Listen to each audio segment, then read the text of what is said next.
బంగ్లాదేశ్లో మోడీ ఫోటో దహనం వెనుక పాకిస్తాన్ హస్తం ఉందా? 1971 నుంచి ఇప్పటి వరకు దాగిన నిజాలేంటి తెలుసుకుందాం. ఒక్క ప్రశ్నతో ఈ వీడియో మొదలు పెడదాం. బంగ్లాదేశ్ విద్యార్థులు నిజంగా స్వతంత్రంగా మోదీ ఫోటోను కాల్చారా, లేదా ఈ అగ్గి వెనుక మరో దేశం నుంచి వచ్చిన అగ్గిపుల్ల ఉందా? 1971లో ఓడిపోయిన దేశం 2025లో మళ్ళీ అదే గాయాన్ని రేపుతుందా? ఈ వీడియో చివరి వరకు చూస్తే పాకిస్తాన్ పేరు ఎందుకు ఈ వివాదంలో వినిపించిందో అనేది మీకే అర్థమవుతుంది.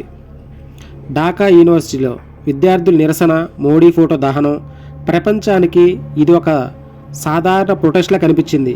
కానీ భద్రతా నిపుణులు ఒక ప్రశ్న వేస్తున్నారు. ఇది స్పాంటేనియస్ ప్రొటెస్టా లేక ప్రీ ప్లాన్డ్ పొలిటికల్ నేరేటివా అని. బంగ్లాదేశ్ యువత ఎందుకు సెన్సిటివ్? బంగ్లాదేశ్ చరిత్రలో అత్యంత భావోద్వేగ అంశం 1971 పాకిస్తాన్ ఆర్మీ చేసిన మరణకాండ, లక్షల మంది మరణం, మహిళలపై అఘాయిత్యాలు. ఈ గాయం ఇంకా మానలేదు. ఇదే గాయాన్ని మళ్ళీ మళ్ళీ తవ్వే ప్రయత్నం చేస్తున్నది ఎవరు? అక్కడే పాకిస్తాన్ ఎంటర్ అవుతుంది. పాకిస్తాన్ ఎందుకు ఈ విషయంలో ఆసక్తి చూపిస్తుంది? 1971లో పాకిస్తాన్ ఒక దేశాన్ని కోల్పోయింది. బంగ్లాదేశ్ స్వతంత్ర దేశంగా అవతరించింది. ఆ యుద్ధంలో భారత్ కీలక పాత్ర పోషించింది. అప్పటి నుంచి భారత్ బంగ్లాదేశ్ దగ్గరవ్వడం పాకిస్తాన్కు ఇష్టం లేదు. ఇప్పటికీ భారత్ బంగ్లాదేశ్ స్నేహం, సరిహద్దు భద్రత, ట్రేడ్ అండ్ డిఫెన్స్ సంబంధాలు ఇవన్నీ పాకిస్తాన్కు సమస్యలే. ఇప్పటి యుద్ధాలు తుపాకులతో కాదు, నేరేటివ్తో జరుగుతున్నాయి. Social media, student groups, emotional history ఈ మూడు కలిస్తే ఒక చిన్న నిరసన అంతర్జాతీయ వివాదంగా మారుతుంది. భద్రతా వర్గాల అభిప్రాయం ప్రకారం యాంటీ ఇండియా స్టేట్మెంట్ను బంగ్లాదేశ్ యువతలో పెంచేందుకు కొన్ని ఎక్స్టర్నల్ ఫోర్సెస్ ప్రయత్నిస్తున్నాయి. ఈ ఎక్స్టర్నల్ ఫోర్సెస్లో పాకిస్తాన్ పేరు వినిపించడం యాదృచ్ఛికం కాదు. ఇక్కడ స్పష్టంగా చెప్పాలంటే పాకిస్తాన్ డైరెక్ట్ ప్రూఫ్తో పట్టుబడిందా? కాదు. కానీ యాంటీ ఇండియా హ్యాష్ట్యాగ్స్తో ఒకే టైంలో ట్రెండ్ అవ్వడం, అదే నేరేటివ్ పాకిస్తాన్ సోషల్ మీడియా నుంచి మొదలవ్వటం, 1971 విషయాన్ని మళ్ళీ మళ్ళీ ప్రోవాక్ చేయడం ఇవన్నీ ప్యాటర్న్ చూపిస్తున్నాయి. ఇది కో ఇన్సిడెన్సా లేక స్ట్రాటజీయా? భారత్ ఎందుకు టార్గెట్? ఈ మొత్తం వివాదంలో అసలు లక్ష్యం ఎవరు? భారత్. ఎందుకంటే 1971 విజయంలో భారత్ పాత్ర, ప్రస్తుతం భారత్ గ్లోబల్ స్టేజ్పై బలమైన స్థానం, సౌత్ ఏషియాలో భారత్ ప్రభావం ఇవన్నీ వీకెండ్ చేయాలంటే మొదట నేరేటివ్ని దెబ్బతీయాలి. ఇది ప్రమాదకర దిశ. విద్యార్థుల ఆగ్రహం నిజమైనదే కావచ్చు, కానీ ఆ ఆగ్రహాన్ని ఎవరు తమ ప్రయోజనాలకు వాడుకుంటే అప్పుడు ప్రొటెక్స్ట్ కాదు, ప్రోక్సీ వార్ అవుతుంది. హిస్టరీ చెబుతుంది పాకిస్తాన్ ఎప్పుడు ప్రాక్సీ స్ట్రాటజీని వాడేది. ఈ వీడియో ఒకరిని ద్వేషించమని కాదు, కానీ ఒక విషయాన్ని గుర్తు చేయడానికి. చరిత్రను గౌరవించాలి, కానీ దాన్ని ఆయుధంగా మార్చకూడదు. లేదంటే మంటల ఫోటోల్లో కాదు, దేశాల మధ్య చెలరేగుతాయి.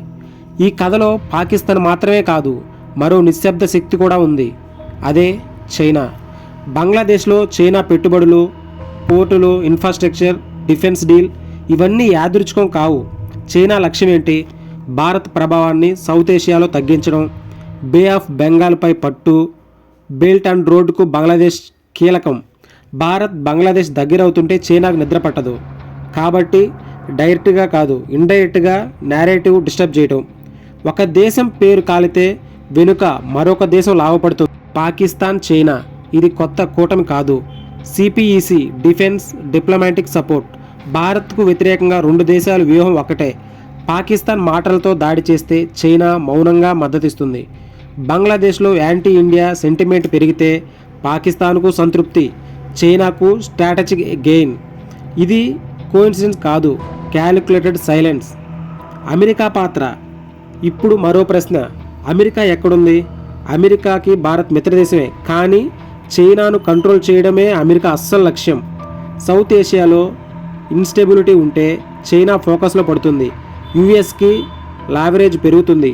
అమెరికా డైరెక్ట్గా ఈ ప్రొటెస్ట్కి కారణం కాదు, కానీ అలాంటి సంఘటనలు జరిగితే ఆటను గమనిస్తూ అవసరమైనప్పుడు ఉపయోగించుకుంటుంది.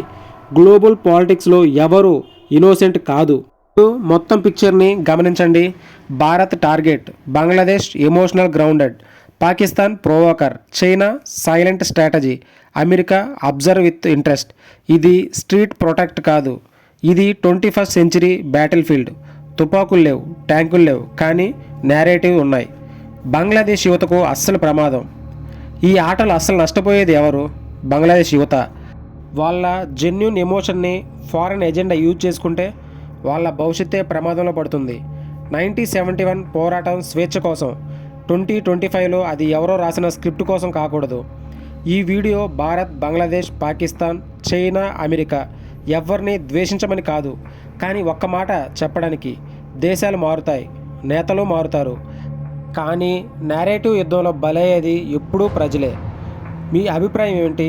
ఈ ప్రొటెస్ట్ వెనుక పాకిస్తాన్ మాత్రమేనా, లేదా చైనా షాడో ఉందా? అమెరికా మౌనంగా లాభపడుతుందా? కామెంట్ చేయండి, లైక్ చేయండి, సబ్స్క్రైబ్ చేయండి. మీకు ఇటువంటి మరిన్ని వీడియోస్ కావాలంటే మన ఛానల్ వెంటనే సబ్స్క్రైబ్ చేయండి. Thank you for watching.